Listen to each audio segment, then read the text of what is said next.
Mesdames, Messieurs, bonjour, bienvenue dans ce journal. Quels sont les titres à développer?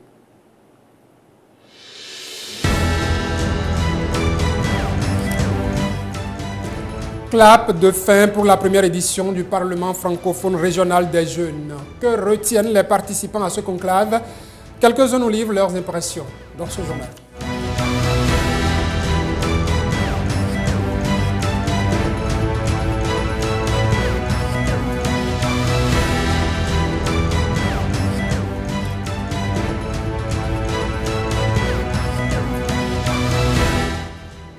Le séjour des instances de l'Assemblée parlementaire de la francophonie aura été l'occasion d'inscrire quelques personnalités béninoises au registre de l'ordre de la Pléiade. Le président de l'Assemblée nationale du Bénin a été élevé à la dignité de grand officier de cet ordre régi par l'Assemblée parlementaire de la francophonie.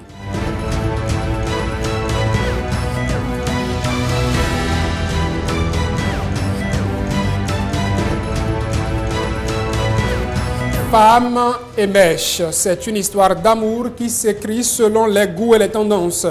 Ces accessoires de mode que sont les mèches occupent une place de choix dans le looking de la plupart des femmes. Estelle Dokponou s'y est intéressée.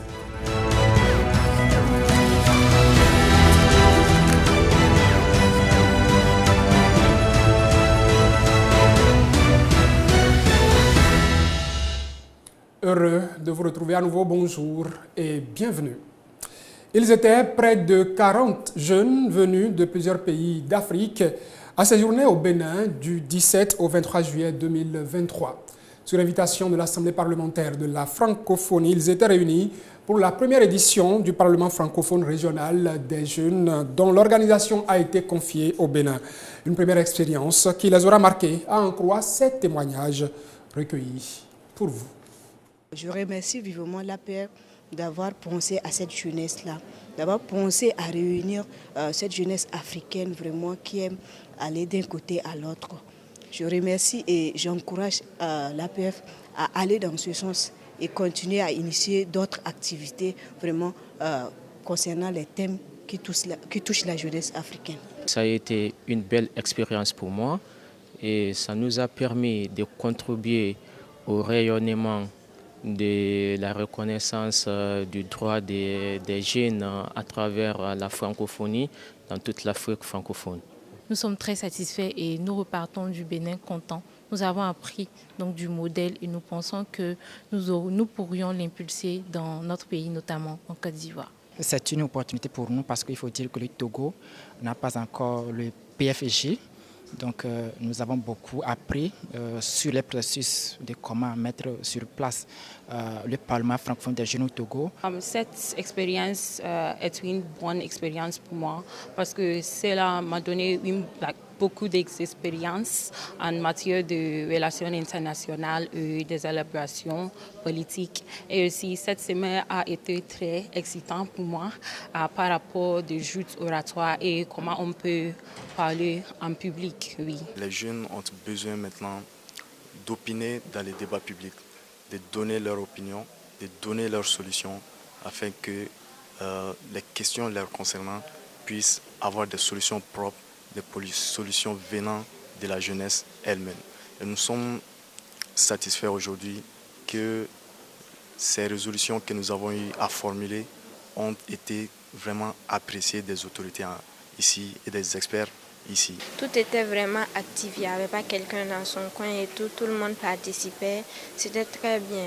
Vraiment, je félicite tous les jeunes qui sont venus et puis je remercie au Parlement francophone de nous avoir permis de venir donner nos voix et aussi nous espérons que les plaidoyers que nous avons déposés seront pris en compte. Les sujets débattus étaient d'une très grande portée, non seulement parce que je viens du Cameroun qui subit en ce moment les troubles sociaux, politiques au niveau du nord-ouest et du sud-ouest du pays, mais aussi parce que nous avons débattu de l'état de la femme, nous avons débattu de la place de la femme dans la société, nous avons débattu de plein d'autres sujets qui sont relevants par rapport à la société africaine en général et par rapport à nos cultures africaines en particulier.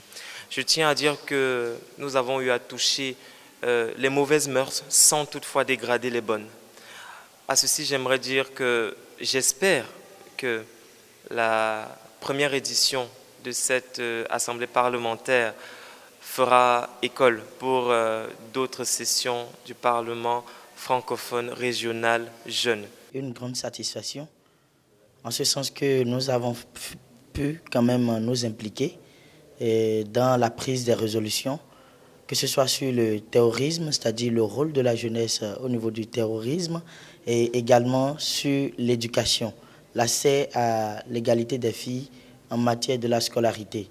Et donc ces deux résolutions qui retracent en réalité la vérité et l'image de l'Afrique. Il faut dire que les préoccupations de nos différents pays ont été prises en compte parce qu'il y a tout un cocktail de pays qui ont préparé à ce Parlement, à cette session. Cette première édition du Parlement francophone régional des jeunes était pour eux une occasion de mise en situation.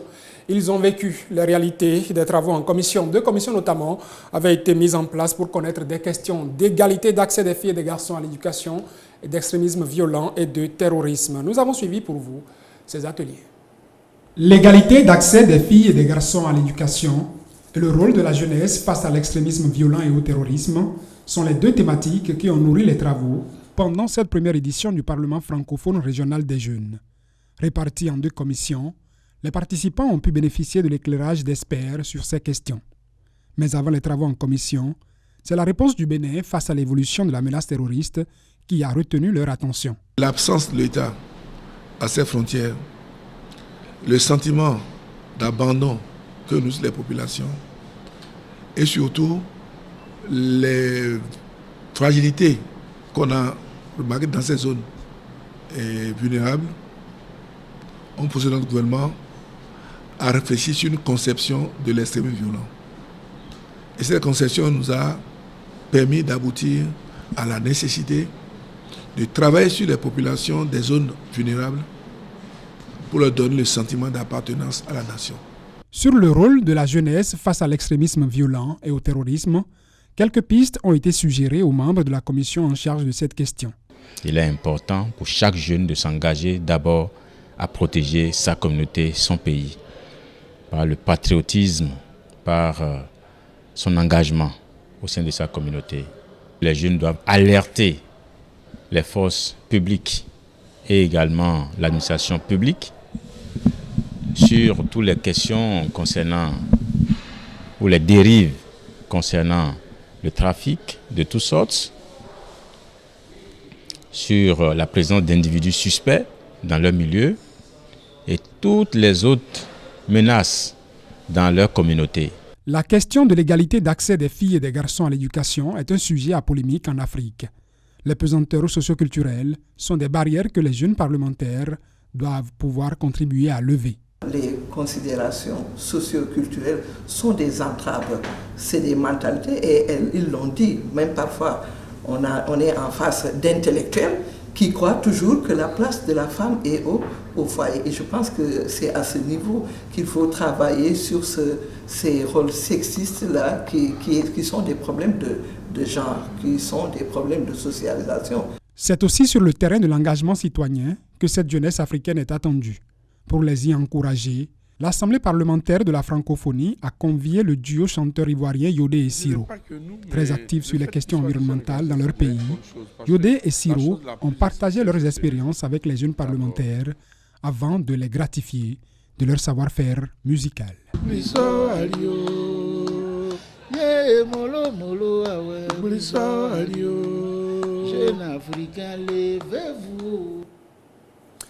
Des travaux en commission à la plénière, c'est un passage obligé auquel les jeunes parlementaires de l'APF se sont confirmés.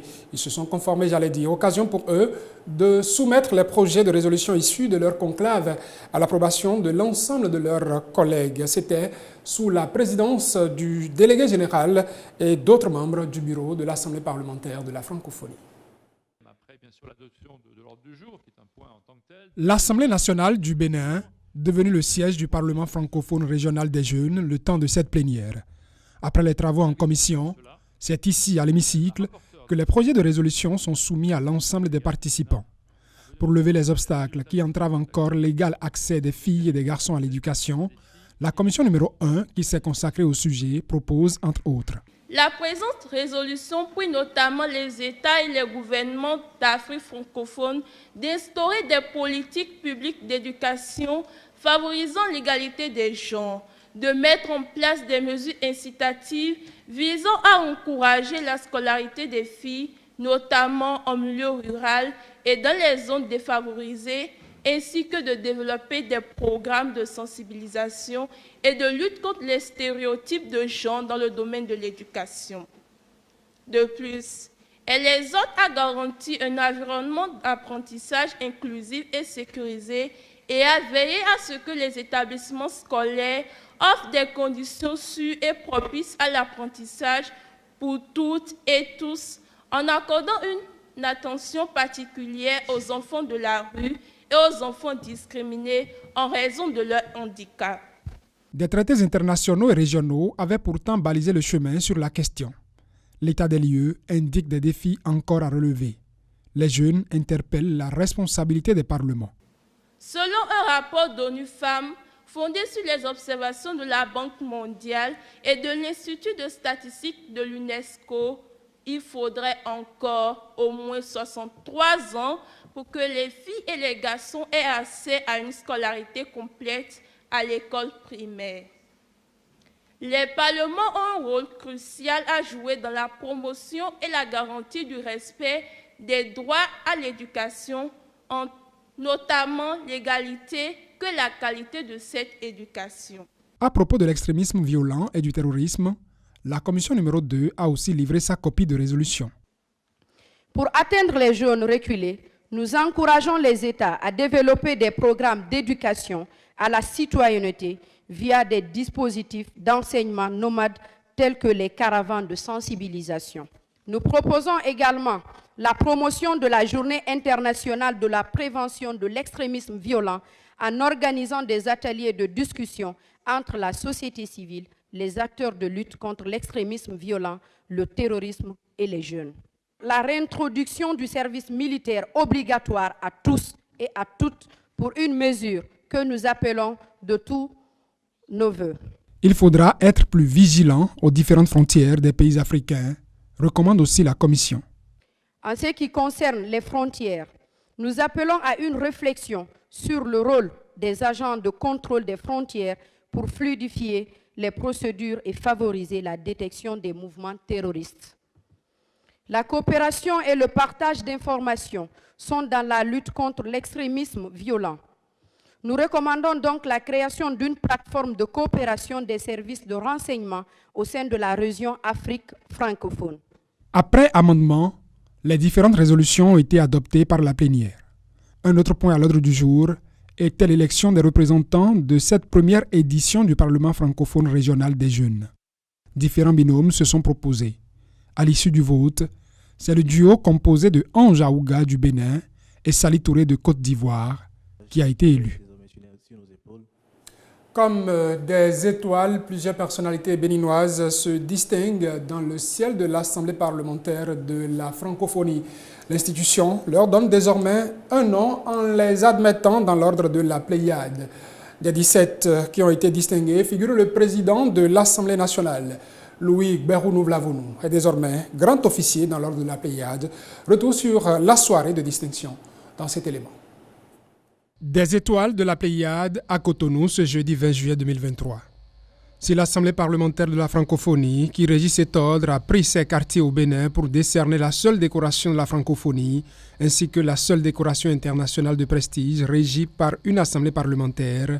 C'est parce que les récipiendaires ont du mérite. Ces personnalités œuvrent en faveur de la paix, œuvrent en faveur de l'épanouissement des populations et procurent une intense satisfaction aux politiques publiques et au peuple qu'ils gouvernent. Elles sont 17, ces personnalités distinguées en cette soirée.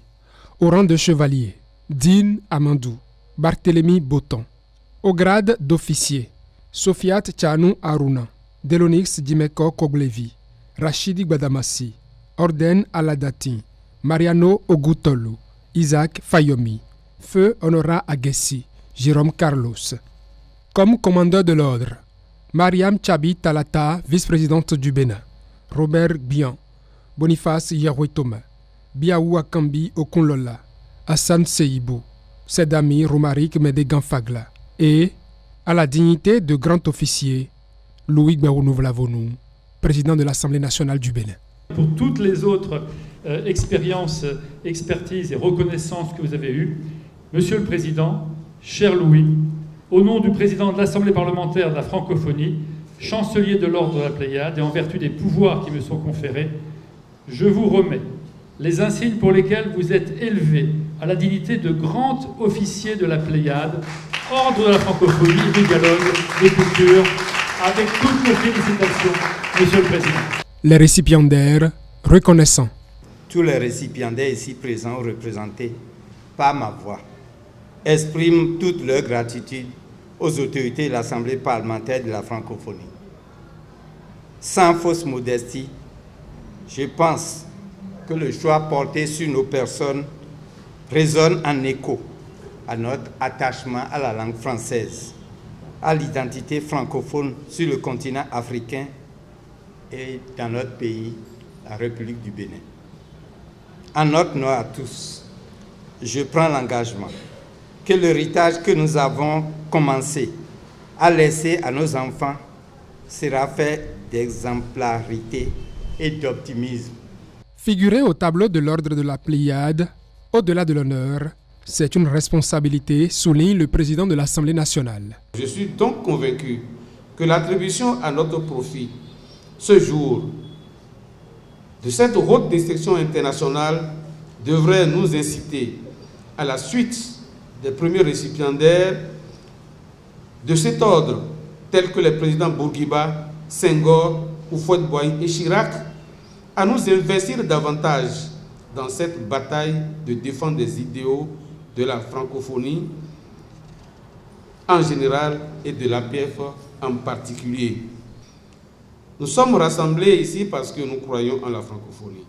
Nous sommes réunis ici parce que nous partageons l'engagement de voir la francophonie parlementaire se développer et prospérer. Je voudrais donc nous exhorter à accompagner l'APF dans ces actions qui visent, entre autres, à renforcer la solidarité entre institutions parlementaires et à promouvoir la démocratie et l'état de droit, plus particulièrement au sein de la communauté francophone. Un dîner de gala sur fond de tableaux de danse a desservi cette soirée de distinction. Avant cette soirée de distinction, Bruno Fuchs, délégué général de l'Assemblée parlementaire de la francophonie, était au cabinet du président de l'Assemblée nationale. L'hôte de Louis Gbérounou-Vlavonou nous résume l'essentiel des discussions au micro de Estelle Dokponou et Octave Adjo. L'objet de la visite, bien sûr, c'est d'abord une visite de courtoisie, parce que quand vous avez un président de l'Assemblée nationale comme le président que vous avez, il est important de venir le voir. Et puis, une fois que les choses personnelles et amicales ou chaleureuses ont été traitées, exprimées, on a abordé plusieurs sujets. On a abordé d'abord l'image du Bénin, et je lui ai dit à quel point, dans la scène internationale aujourd'hui, le Bénin a une bonne image, dynamique, des investissements, beaucoup d'énergie qui se déroule au Bénin, et que ça c'est une bonne image que le pays a à l'international, et qu'il fallait profiter de cette image pour jouer un rôle politique plus fort, et notamment à l'APF, à l'Assemblée parlementaire de la francophonie. On a un espace francophone aujourd'hui qui est concurrencé par les Chinois, les Russes, les Anglo-Saxons, et cet espace-là, il a des valeurs, il a une société à laquelle on croit et on défend, et on a essayé de voir comment le Bénin pouvait jouer un rôle plus important encore, plus lourd, qui pèse plus dans les instances de l'Assemblée parlementaire de la francophonie. Je suis très satisfait, enfin en tout cas même presque heureux en tout cas de cette audience, parce que vous avez un président qui est très à l'écoute, et qu'on a défini ensemble une stratégie, une ligne d'action pour les mois et les années à venir. Et je pense que c'est un bon espoir et un bon optimisme justement d'arriver à avoir des ambitions communes.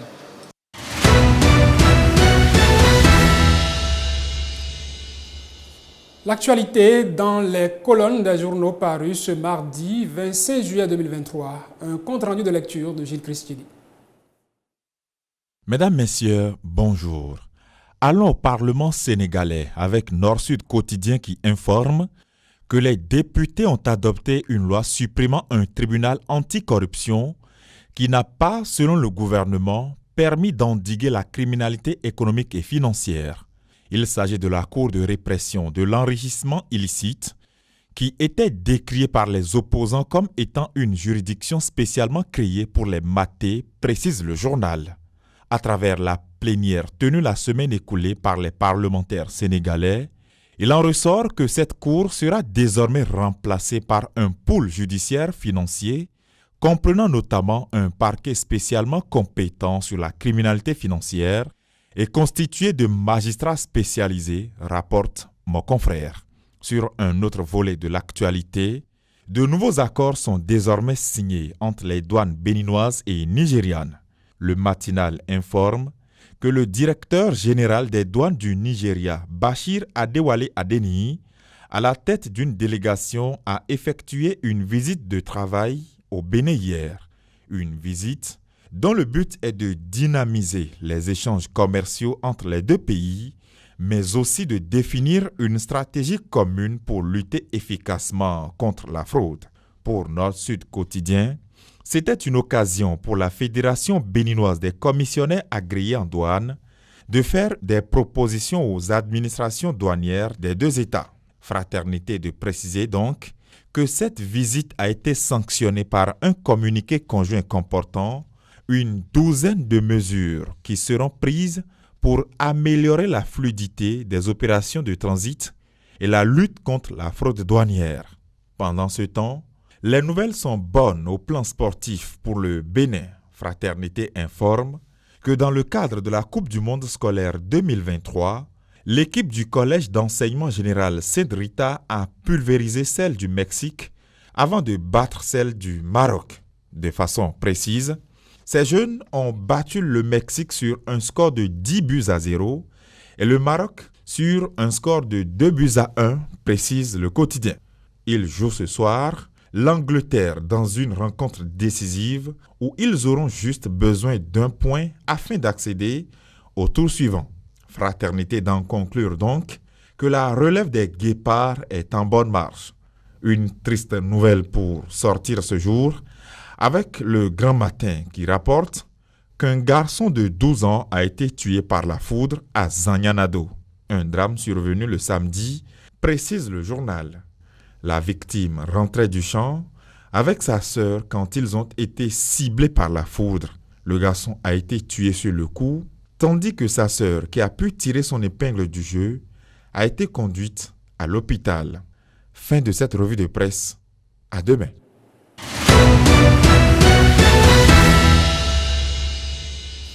Messieurs, attention à ces têtes de femmes autour de vous. Ces cheveux longs et soyeux que vous y voyez ne sont, pour la plupart, pas les leurs. En tout cas, pas ceux avec lesquels elles sont nées. Les mèches sont une tendance vieille de plusieurs années, mais aujourd'hui assez modernisée par la nature et la qualité de ces accessoires de mode. Le port des mèches, un outil incontournable dans l'arsenal de beauté des femmes. Estelle Dokbounou, Pascal Zone. Oui, j'aime ça, beaucoup même. Comme Dame Philomène, nombreuses sont les femmes qui ont un amour passionné pour le port des mèches dites naturelles. Sandrine ne dira pas le contraire. Elle s'attelle d'ailleurs à se faire belle avec la pose d'une perruque au détriment de ses cheveux naturels. Elle dit en avoir une dizaine. On reconnaît une femme par sa tête et les mèches naturelles. Ça rend la femme plus belle encore. Les courts, les longs, les frisés, moi je suis dans tout. Il faut changer de look. Mon partenaire, il aime bien les mèches naturelles et c'est lui qui m'encourage plus à le faire. Gloria est aussi une fervente des mèches. C'est avec passion qu'elle s'est spécialisée dans la vente des mèches naturelles ou semi-naturelles, la fabrication et la pose des perruques. En moins de 112 heures, elle reçoit un nombre non négligeable de clientes. En un week-end, on a au moins 20 jeunes femmes qui viennent, minimum. C'est facile à porter et ça permet aussi d'entretenir le cuir chevelu. Moi, je me trouve belle avec les mèches qu'avec mes propres cheveux. Si tu habilles sans la mèche, il reste quelque chose qui manque. Si la beauté de certaines femmes est rehaussée en majeure partie grâce aux mèches, pour d'autres, les mèches représentent une simple option pour diversifier le style. Moi, j'aime mes cheveux coupés, la manière dont ils sont. Et de temps à autre, j'aime également changer de look, changer de visage. Parce que quand vous mettez des perruques ou quand vous vous tressez, ça vous change. Et les hommes aiment ça également. Donc, pourquoi ne pas rester dans la danse? Et si les mèches naturelles agrémentent la beauté de la femme, il n'en demeure pas moins qu'elles nécessitent un investissement particulier. À partir de 20-25 000 pour trouver au moins quelque chose de naturel. Ça va jusqu'à 500 000. Moi, j'ai opté pour les dreads parce que c'est plus économique. Ça te permet de traiter ton cuir chevelu, de chaque fois mettre de haut sur la tête. Ça ne pèse pas. C'est pratique. Vous voyez, moi, ça fait 6 ans que j'ai fait mes dreads. Ça évolue, ça prend de la longueur. Ça, pour le traitement, mais je n'ai pas dépensé assez de sous pour les faire et le traitement ne coûte rien. Tout comme Ariane qui a fait son choix, Dame Baké a opté pour le naturel et ce, depuis son bas âge. Cependant, pour elle, l'amour des mèches reste une question de génération. Je ne défrise même pas les cheveux, à plus forte raison porter les mèches. Et chacun doit vivre avec son temps. C'est aujourd'hui que c'est devenu plus populaire qu'avant. Peut-être que si c'est maintenant que je devais commencer le jeune âge, peut-être que j'allais aimer, je ne sais pas. Entre le naturel et l'artificiel, le choix est vite fait chez certains hommes. Que la femme se coiffe aussi avec tout ce qu'elle puisse mettre comme harmonie. C'est encore plus mieux que de mettre nécessairement les mèches. On n'a pas besoin nécessairement de mèches pour pouvoir séduire son époux. J'aime que mon épouse donne plus de valeur avec ses cheveux naturels parce que déjà, si elles arrivent à entretenir les cheveux, ça donne presque même la longueur même des mèches. Donc si réellement avec ces cheveux naturels, on peut donner les formes de design qu'il faut, là c'est plus mieux déjà. Dans tous les cas, le port des mèches semi-naturelles, naturelles, brésiliennes et bien d'autres reste une tendance qui ne risque pas de disparaître de sitôt. Vive les femmes et leur tête, vive ce journal, vive les téléspectateurs de Téléhémicycle.